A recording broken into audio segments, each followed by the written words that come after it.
नमस्कार, आप देख रहे हैं एमजी न्यूज। आपके साथ मैं नीला। शहर और आसपास की खबरों को लेकर हम हाजिर हैं। शुरू करेंगे प्रमुख खबरों से। सरायकेला खरसवा पुलिस ने पिछले दिनों किया था नशे के कारोबार का खुलासा। कार्रवाई करते हुए मुख्य सरगना को किया गया गिरफ्तार। भारी मात्रा में नशीले पदार्थ हुए बरामद। जुगतलाई स्थित आरपी पटेल स्कूल परिसर में एडीएम लॉ एंड ऑर्डर के द्वारा कोरोना सर्विलांस टीम को दिया गया प्रशिक्षण। बाहर से शहर आने वाले लोगों के साथ क्या अपनाना चाहिए नियम, इसकी दी गई जानकारी। मृत टाटा मोटर्स कर्मचारी की पत्नी न्याय की मांग को लेकर खा रही है दर दर की ठोकर। प्रशासनिक पदाधिकारियों समेत राज्य के मुख्यमंत्री को पत्र पर राखी भेजकर लगाई न्याय की गुहार।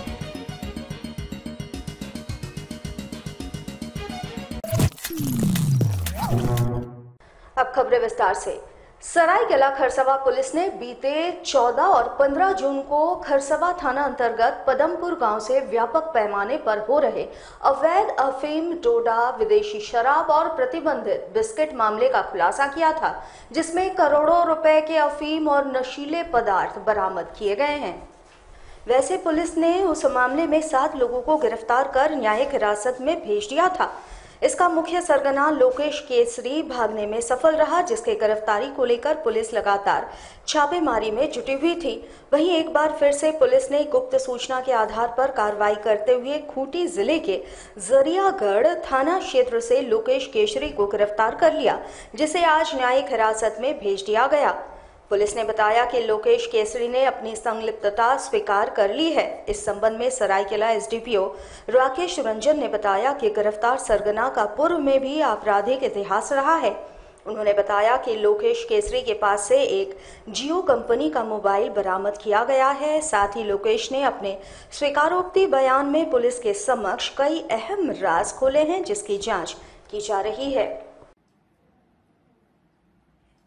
कि आप लोगों को ज्ञात होगा कि 14 और 15 तारीख की रात्रि में हम लोगों ने खरसावा थाना अंतर्गत पदमपुर गांव में छापेमारी की थी, जिसमें कि काफ़ी मात्रा में अवैध अफीम, डोडा पाउडर इत्यादि और विदेशी शराब इत्यादि बरामद किए गए थे। इसमें 7 लोगों को गिरफ्तार भी किया गया था, मगर जो मुख्य सरगना बताया जा रहा था लोकेश केसरी, वो भागा हुआ फिर रहा था और फिरार था।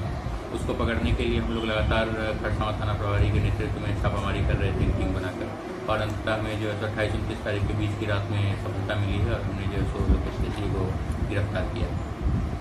इन्होंने जो है अपने स्वीकारोक्ति बयान काफ़ी नेटवर्क के बारे में बताया है, जिस पर हम लोग अभी इन्वेस्टिगेशन कर रहे हैं।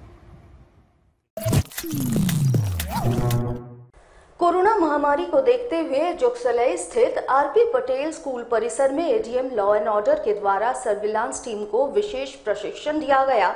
बाहर से आ रहे लोगों को चिन्हित कर ऑनलाइन कार्य किस तरह से करना है, इस पर कई जानकारियां उन्हें दी गई। वर्तमान समय में सर्विलांस टीम की प्रक्रिया को बदल दिया गया है, जहां पूरे शहर में 12 चेक नाका बनाए गए हैं। इन चेक नाकों में मजिस्ट्रेट, शिक्षक और डॉक्टर की तैनाती की गई है। हर आने जाने वालों पर विशेष नजर रखी जा रही है, जहां टीम द्वारा कैटेगरी वाइज आने वाले लोगों का डेटा तैयार किया जाता है, जिसके आधार पर ब्लॉक लेवल की टीम काम करती है। ऑनलाइन प्रक्रिया होने से सर्विलांस टीम को अब कार्य करने में किसी तरह की परेशानी न हो, इसके लिए विशेष प्रशिक्षण दिया गया है। पुरानी ही चीज़ को इनको फिर से थोड़ा सा अलर्ट किया है। अलर्ट मतलब है कि अभी जो हम लोग डाटा दे रहे हैं चेक पॉइंट से, आप सभी जानते थे पहले लोयला में ले जाते थे, लोयला से फिर हम लोग क्वारंटाइन करते थे, लेकिन अभी हम लोग सिस्टम को बदल के लोयला को बंद करके 12 चेक पॉइंट का पूरा दायित्व दे दिए। उसमें मेडिकल टीम देना है, मेडिकल टीम दे दिए, शिक्षकों का टीम देना था, ऑपरेटर देना था, VLE देना था, मजिस्ट्रेट देना था, फोर्स देना, सारे चीज़ दे करके उसको सुदृढ़ किया गया। अब पोर्टल में है कि फ़ोटो अपडेट मेरा टीम जा रहा है कि नहीं जा रहा है, ये तो ऐसे पहले गया नहीं गया ऐसे दूसरे से भिजवा दिया। अब इसको टीम को जाना पड़ रहा है, तो टीम वहीं जाती है, उसका दीवार में फ़ोटो चिपकाया, उसको फिर वहीं से फ़ोटो खींचा, फ़ोटो खींच करके पोर्टल में अपलोड कर देता है। तो उसमें इनको भी कुछ टीम को माला जी ने अभी सबको अपलोड करने के लिए सिखा दिया कि भाई आप उसी पॉइंट से आप अपलोड करें। जैसे पहले PM आवास में हम लोग करते हैं, चाहे कोई नरेगा की स्कीम्स में करते हैं, बहुत सारे आजकल स्वच्छ भारत में करते हैं। तो जैसे कोई कचरा देखा, फ़ोटो खींचा, फिर उसको अपलोड किया। सेम प्रोसेस इसमें भी है, फ़ोटो चिपकाया, उसके बाद और साथ साथ आसपास के लोगों को बता दिया। इससे क्या होगा कि वो व्यक्ति डरा हुआ रहेगा, व्यक्ति बाहर नहीं निकलेगा। 133 का जो हम लोग नोटिस दिए उसका अनुपालन सही ढंग से होगा। जमशेदपुर के टेल्को थाना क्षेत्र की रहने वाली नीतू सिंह न्याय को लेकर दर दर भटक रही है। कभी टाटा मोटर्स कंपनी गेट पर धरना देती है, कभी उपायुक्त तो कभी एसपी कार्यालय के सामने भूखे प्यासे बैठे रहती है। वैसे आपको याद दिला दें कि नीतू सिंह का पति टाटा मोटर्स कंपनी में 22 कर्मचारी था। कंपनी के अधिकारी और सिक्योरिटी इंचार्ज के प्रताड़ना से तंग आकर उसने आत्महत्या कर ली। उसके बाद ये महिला न्याय की गुहार लगाने दर दर भटक रही है, लेकिन अब तक महिला को न्याय नहीं मिला है। उधर थक हार कर महिला ने टाटा स्टील के रतन टाटा, झारखंड के मुख्यमंत्री हेमंत सोरेन, डीजीपी को एक पत्र लिखा है। साथ ही इन लोगों को राखी भी भेजी है और राखी की लाज रखने की मांग की है। इस महिला का कहना है कि दोषियों पर कार्रवाई हो और उचित मुआवजा मिले, और इस मांग को लेकर महिला राखी भेजकर न्याय की उम्मीद कर रही है। मैंने यहाँ के न्यायालय, अपने न्याय के लिए यहाँ के न्यायालय में जाके, चाहे मैं यहाँ के प्रशासन के पास जा रही थी, मुझे ऐसा नहीं लग रहा है कि मुझे प्रशासन के द्वारा मतलब सही से न्याय मिल पा रहा है। और जो भाई आना भी चाह रहे हो डर से नहीं आ रहे हैं, क्योंकि मैं इतने बड़े घराना, टाटा घराना सब मैंने दुश्मनी ले लिया। दुश्मनी क्या, मैं अपने हक का आवाज़ उठाई हूँ तो मेरे हक की आवाज़ को सब दबा रहे हैं। तो मैं अब नए तरीक़े से मैं अपने ये तीनों भाई को आज बाई पोस्ट राखी भेज रही हूँ। का नाम लेके बोलिए ना। मैं रतन टाटा, हेमंत सोरेन और डीजीपी राहुल हाइट का राखी भेज रही हूँ, जो मुझे अब ये न्याय दिलाए हैं। 2-4 भाई खड़े हो रहे हैं तो कंपनी अपनी चालाकी से प्रशासन के द्वारा हम लोगों पर, उन लोगों पर केस कर दे रही है। मनमाना गुंडागर्दी चल रहा है।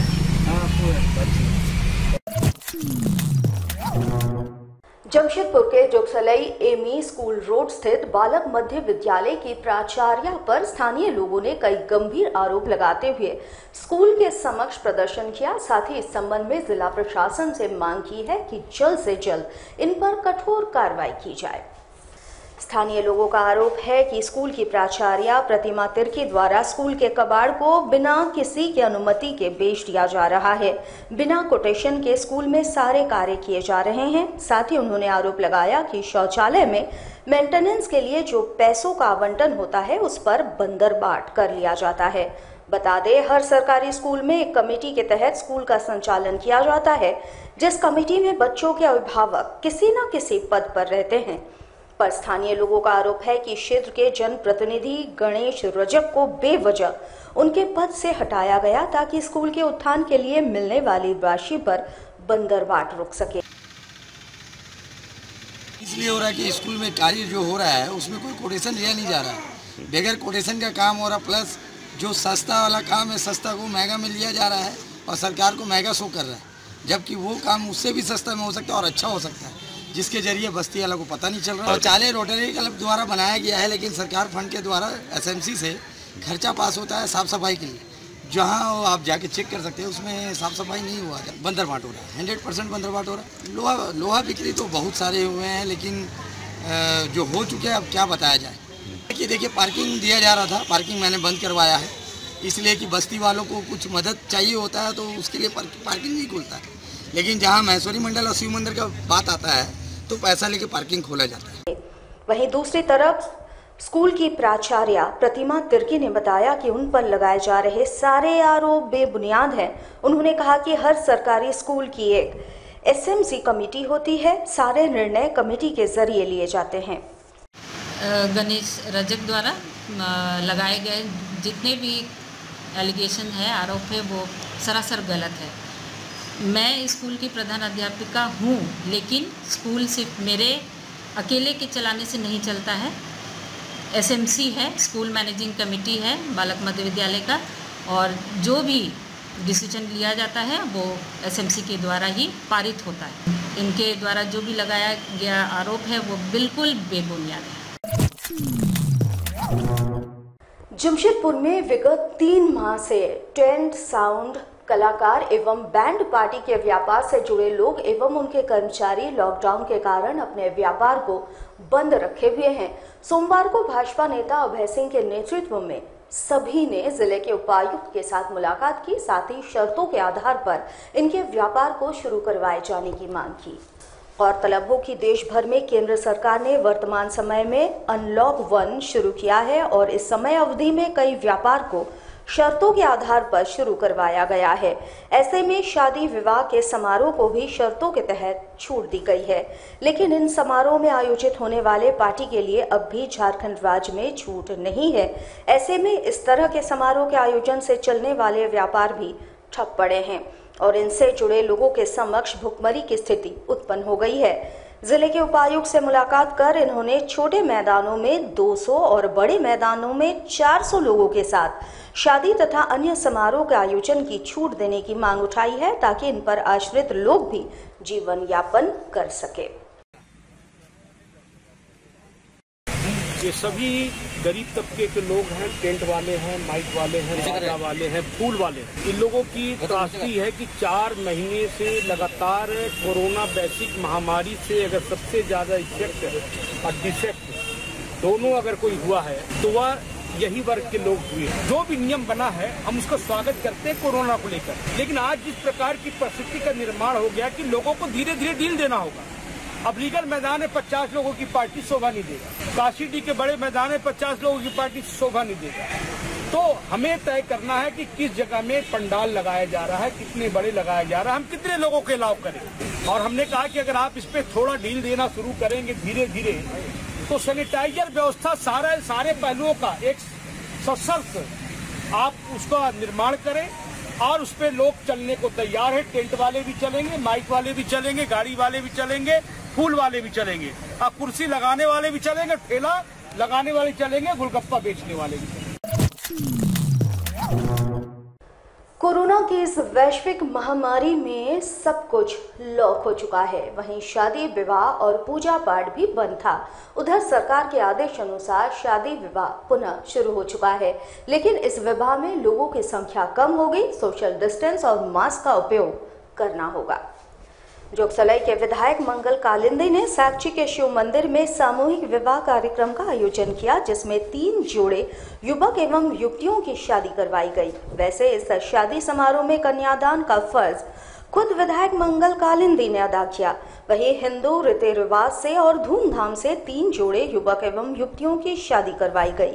विधायक के साथ अन्य लोगों ने वर वधू को आशीर्वाद देकर सुखमय जीवन की कामना की। मारवाड़ी युवा मंच सुरभि शाखा की तरफ से 3 जोड़ा बहनों का शादी हो रही है और मैं सुरभि शाखा के सभी समिति, महिला समिति के सभी सदस्यों को मैं हार्दिक अभिनंदन करता हूँ, क्योंकि आज ये लॉकडाउन में भी एक गरीब बेटी की शादी लोग करवा रहे हैं। हमें सूचना दिए थे कि हम लोग शादी करवा रहे हैं, अगर आपके क्षेत्र में भी अगर कोई ऐसा आशाएं गरीब बेटी है तो हम लोग उसका शादी कराएंगे। हमने लिस्ट बना के दिया और हमारे बड़ाम से पटमदा क्षेत्र से भी एक बहन आई है, उसका भी आज शादी हो रहा है और उसको आशीर्वाद देने हम लोग आए हैं। और सुरभि शाखा के सभी महिला समिति को मैं हार्दिक अभिनंदन करता हूँ। जमशेदपुर में जिला कांग्रेस कमेटी के तत्वावधान में पेट्रोल और डीजल की कीमतों में किए गए बढ़ोतरी को वापस लिए जाने की मांग पर जिला कांग्रेस कमेटी ने जोरदार प्रदर्शन किया। साथ ही देश के राष्ट्रपति के नाम एक मांग पत्र जिले के उपायुक्त को सौंपा। इस दौरान कांग्रेसियों ने जिला मुख्यालय के समक्ष जोरदार प्रदर्शन किया और केंद्र सरकार के खिलाफ नारेबाजी भी की।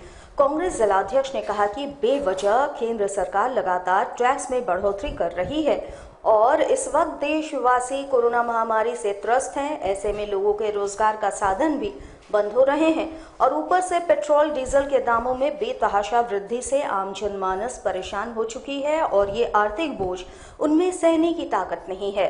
उन्होंने कहा कि भारत के इतिहास में कभी भी इतनी ज्यादा बढ़ोतरी नहीं हुई है। देश के राष्ट्रपति के नाम मांग पत्र सौंपते हुए उन्होंने बीते मार्च महीने के बाद बढ़ाए गए सभी दामों को रद्द कर पेट्रोल डीजल के दामों को वापस कम किए जाने की मांग की। हम सभी कांग्रेसजन पूरे देश में डीजल और पेट्रोल की महंगाई को देखते हुए हम लोगों ने आज राष्ट्रव्यापी आंदोलन का आह्वान किया था, जिसमें प्रदेश के प्रभारी देवेंद्र चंपिया जी, हमारे जनरल कोऑर्डिनेटर कांग्रेसजन हमारे यहाँ उपस्थित हुए। जिस प्रकार भाजपा सरकार ने क्रूड ऑयल का दाम राष्ट्रीय स्तर पर, इंटरनेशनल स्तर पर, अंतर्राष्ट्रीय स्तर पर बहुत घटा है, उसके बावजूद मोदी सरकार ने पिछले 19 दिनों से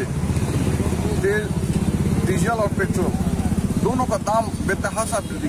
उन लोगों ने आज महामहिम राष्ट्रपति के नाम एक ज्ञापन सारे देश के लोग दे रहे हैं कि किस तरह से यह मोदी सरकार हम लोग को शोषण कर रही है और किस तरीका से कोरोना के महामारी के बाद भी जहां एक तरफ कोरोना का महामारी है, हम लोग मर रहे हैं, पूरा देश मर रहा है, पूरा देश बेरोजगार हो गया है, त्राहिमाम कर रहा है। उसके बाद ये सरकार, भाजपा सरकार खून चूस रही है हम लोग।